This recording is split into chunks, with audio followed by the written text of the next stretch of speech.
Nous sommes à La Balette, dans un lieu où la tradition de terre vieille de 2500 ans est toujours vivante. On a imaginé faire une agence qui soit à la fois un lieu de convivialité, c'est-à-dire qu'on va exposer toutes les briqueteries des Midi-Pyrénées. Et ensuite, on a construit ces bâtiments pour prouver qu'effectivement, on pouvait de nouveau reconstruire en terre dans des bonnes conditions. Derrière nous, on a un exemplaire de bâtiment en terre, en torchis et en briques que nous avons construit avec des sans-abri. Ils ont des sans-abri, en fait, c'est juste la continuité de tout un processus, puisqu'à l'origine, avec Joseph, on travaillait sur l'architecture bioclimatique. Et on s'est heurté très rapidement au problème du béton. Donc on a cherché dans un matériau, évidemment, on est tombé sur la terre. Évidemment, il existait beaucoup de choses. Mais pour l'utiliser d'une façon un peu plus contemporaine, il fallait un peu réapprendre les choses. C'est pour ça qu'on a travaillé sur ce matériau beaucoup.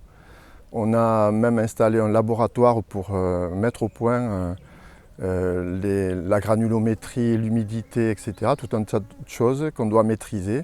Et aussi des presses pour développer des BTC, des blocs de terre crus compressés. Et donc on a développé nos propres machines. Donc pour la maison des sans-abri, évidemment, on réutilisait ces techniques que nous avions élaborées, développées depuis plusieurs années. On va partir dans une démarche tout à fait nouvelle où on intègre dès le départ la thermique dans le bâtiment. Le système héliotherme, on intègre en fait un système de chauffage dans les murs en terre. Ces systèmes de chauffage en fait, s'appuient beaucoup plus sur le rayonnement que sur la convection. Nous avons décidé de faire une maison de sans-abri à l'autoconstruction parce qu'effectivement dans ce lieu on trouve tous les éléments pour construire des maisons comme on l'a fait dans la tradition. De la terre, des fibres végétales et ensuite de la râpe de maïs. Donc on a déjà des éléments constitutifs de la maison et on les a sous les pieds.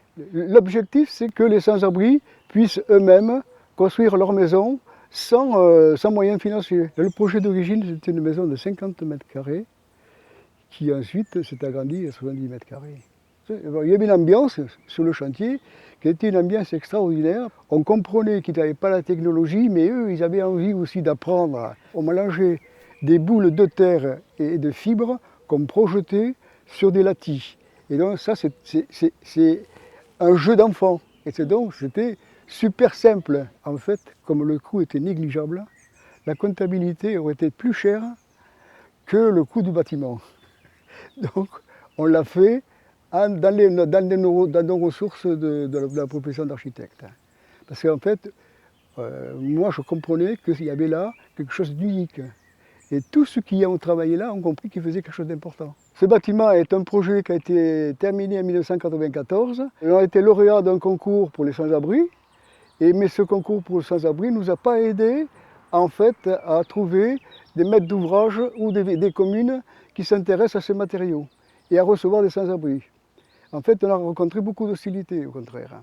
Que le but, ce n'est pas de faire un seul projet, c'est de proposer de nouvelles solutions constructives et thermiques. Et donc on va renouveler cette façon de voir les choses dans un projet beaucoup plus complet qui s'appellera Partage, dans lequel on intégrera aussi l'autoproduction d'énergie et l'autoproduction d'aliments.